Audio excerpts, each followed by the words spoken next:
को 1999-2000 में हमने ये ज़मीन को एक्वायर किया, और शायद इसलिए किया कि उस समय मेरी ज़रूरत थी औषधीय पौधों के कृषि कार्य के लिए, और मुझे ज़मीन ऐसी चाहिए थी जिस पे कोई केमिकल ना डाला हो। इस तरह की बंजर ज़मीन को खेती लायक करना अपने आप में एक बड़ा टास्क था। उस समय कुछ लोग मेरा मजाक उड़ाते थे कि आनंद भैया जो हैं पत्थरों से सिर मार रहे हैं।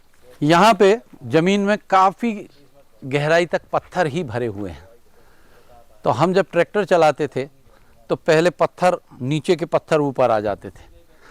तो आप मानेंगे नहीं कि इसमें कई बार हमने 16 बार तक पत्थर बिनवाए हैं। हर बार ट्रैक्टर चलाएं जब हमें लगे कि ज़मीन अब साफ़ हो गई, और फिर हम फिर से जब उस पर एक बार ट्रैक्टर चलाएं तो फिर नीचे के पत्थर ऊपर आ जाते थे। तब कई बार थकान जैसा लगने लगता था कि पता नहीं यहाँ कुछ होगा या नहीं। लेकिन हाँ, कुछ सफलता मिली। सफ़ेद मूसली को खूब अच्छे से उगाया। स्टीविया एक पौधा होता है जो शक्कर से भी मीठा है, उसका पत्ता एंटी डायबिटिक भी है। हमने उस पौधे को भी खूब अच्छे से उगाया और उसकी एक बहुत बड़ी पौधशाला बनाई। एक समय 40 लाख पौधे तक हमारे फार्म पे हुआ करते थे। मेरा ऐसा मानना है कि मध्य भारत में सूर्य नारायण देव या भगवान कहें, वो खूब बरसते हैं, अपनी ऊर्जा खूब बरसा रहे हैं। पहले मैं विंड पावर में जाना चाहता था, लेकिन यहाँ हवा लगातार नहीं है। सूर्य के प्रकाश से हम ऊर्जा उत्पादन कर सकें, बिजली पैदा कर सकें। और जब हमारे प्रधानमंत्री जी ने कुसुम ए योजना लॉन्च की, तब शायद मेरे सपने को और बल मिला। यहाँ मैं दिखाना चाहता हूँ क्योंकि एक बहुत प्यारी सी स्ट्रॉबेरी दिख गई है। जनरली बहुत ठंडे प्रदेश में या ऊंचे पहाड़ों पर जहाँ तापमान बहुत ठीक होता है, वहाँ ये इतने अच्छे से उगती इस साइज़ में। मुझे बताते हुए खुशी है कि ये हम यहाँ की काफ़ी छोटी वाली है। यहाँ खूब बड़ी बड़ी स्ट्रॉबेरी हो रही हैं। तो इस पौधे ने तो हमारा निमंत्रण स्वीकार कर लिया है इन सोलर पैनल के नीचे। इसे बताते हुए बड़ी प्रसन्नता है। आपने कहा 1300 खंबे, 1300 से भी अधिक हैं, लेकिन ये है पूरा एग्रीवोल्टाइक। और आज मुझे ये कहते हुए प्रसन्नता है कि मध्य प्रदेश का सबसे बड़ा है। अब भारत का सबसे बड़ा है कि नहीं, क्योंकि उसके बारे में उतनी जानकारी नहीं है, लेकिन मध्य प्रदेश का सबसे बड़ा एग्रीवोल्टाइक, जहां हम नीचे ज़मीन बिल्कुल व्यर्थ नहीं कर रहे। 1-1 इंच में हम खेती कर सकते हैं और साथ में हम पावर भी जनरेट कर सकते हैं। आइए इस तरफ मैं दिखाता हूँ। ये तो स्ट्रॉबेरी थी। अब यहाँ जैसे टमाटर की बहुत अच्छे से खेती हो रही है, फूल गोभी है, पत्ता गोभी है। अभी बंदा गोभी में पड़ना, उसका गठान पड़ने की समय है, लेकिन इनका बिहेवियर बहुत अच्छा चल रहा है। तो एग्रीवोल्टाइक में एक जो शोध का विषय था कि अगर सनलाइट कम होगी तो पौधे किस तरह बिहेव करेंगे, मेरा आमंत्रण, मेरा निमंत्रण, मुझे ऐसा लग रहा है कि इन पौधों ने स्वीकार किया और ये प्रयास सफल होता दिख रहा है। यहाँ प्याज, लहसुन, एक और बड़ी प्यारी चीज़ है, इधर आइए मैं दिखाता हूँ। इसे कहते हैं लेटस। बहुत ही क्रिस्पी और बहुत औषधीय गुणों से भरा होता है। प्रोटीन की मात्रा भी अच्छी होती है। आजकल के जो नई पीढ़ी है उन लोगों के लिए ये क्या कहते हैं, सैलेड में काम में आ रही है। ये खंबे शुरू में तो लग रहे थे कि बहुत महंगा और बहुत खर्चीला किस्म का इन्वेस्टमेंट है, लेकिन अब ज़रूर लग रहा है जब इस ज़मीन का पूरा उपयोग कर पा रहा हूँ। साथ में आप देखें ये स्लॉट छोड़े हमने यहाँ बीच में।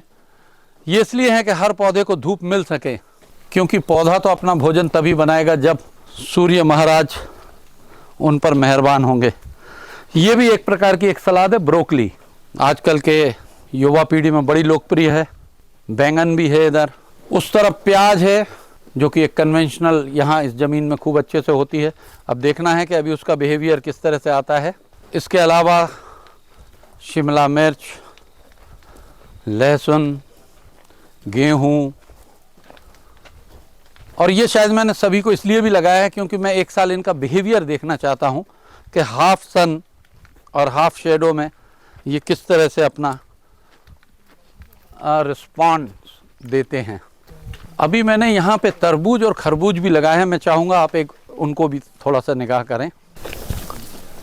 ये तरबूज का पौधा है, अब इसकी तीसरी पत्ती चल गई, इसका मतलब है कि अब ये अपने आने वाले 45 से 55 दिन में टोटल क्रॉप आ जाएगी। आइए मैं आपको वर्मी कंपोस्ट ज़रूर बताना चाहूँगा और प्यारे से केचुए का महत्व भी आपको बताना चाहता हूँ।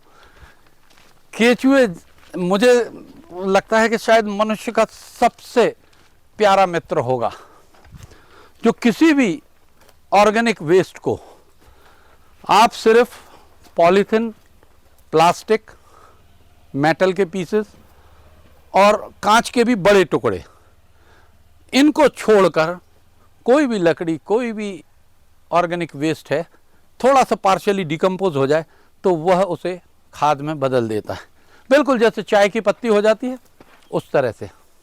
यहाँ पे ये जो खेती हो रही है ये लगभग 14 एकड़ में चल रहा है कार्यक्रम, और पूरे 14 एकड़ में ये आज ही लगी है। शिमला मिर्च शिफ्ट हुई है और इसमें तीनों कलर की शिमला मिर्च है, हरी भी है, लाल और पीली। ये आप देख रहे हैं पूरे ड्रिप हर जगह से कनेक्टेड हैं। ये इनका एक सेंट्रल पॉइंट है जहाँ पे एक पूरा फिल्टर लगा है। यहीं से हमें अगर खाद लगानी होती है, कोई माइक्रो न्यूट्रिएंट्स अगर देने हैं तो वो इसमें से, और पूरे 14 एकड़ में यह इस तरह से विधिवत बिछा हुआ है। तो ये आने वाले समय के लिए एक व्यवस्थित हाईटेक फार्म है। यहाँ पे आगे अगर आप आएंगे तो देखेंगे लहसुन लगा हुआ है। अभी कुछ चीज़ें फरवरी में लगनी हैं, जिसमें ककड़ी है, करेला है और भी इस तरह के पौधे। तो मुझे लगता है इस जगह की कहानी में, यहाँ पे मैं कई सेमिनार कर चुका हूँ, हालांकि वो सारे सेमिनार औषधीय पौधों पर थे, और मुझे ये बताते खुशी है कि उसमें IFS, उसमें अपने देश के तो थे ही, लेकिन विदेशों से भी लोग आए, और वह 3 दिवस का जो सेमिनार होता था। ये देखो आप किस तरह कंकड़ पत्थर से भरी हुई ये ज़मीन, जैसे हम हर बार कुछ ना कुछ अपग्रेड कर लेते हैं, कुछ रिमूवल करते हैं, कुछ खाद को ऐड करते हैं। आप देखेंगे इस तरह के पत्थर जो निकलते हैं, इन्हें भी हम उपयोग करते हैं। अब क्योंकि सोलर पैनल्स के साथ एग्रीवोल्टाइक में ये एक प्रयोग की तरह भी है, तो मैं उम्मीद कर रहा हूँ कि ये, क्योंकि भारत की ज़रूरत है, आज भारत का किसान जो है अकेले खेती की आय पे शायद उतना सुखी नहीं है, और सरकार की अगर योजना है और इसके साथ में वो इसमें जाता है एग्रीवोल्टाइक में, तो मुझे लगता है ये अपने आप में भारत के ओवरऑल विकास में पंख लगा देगा।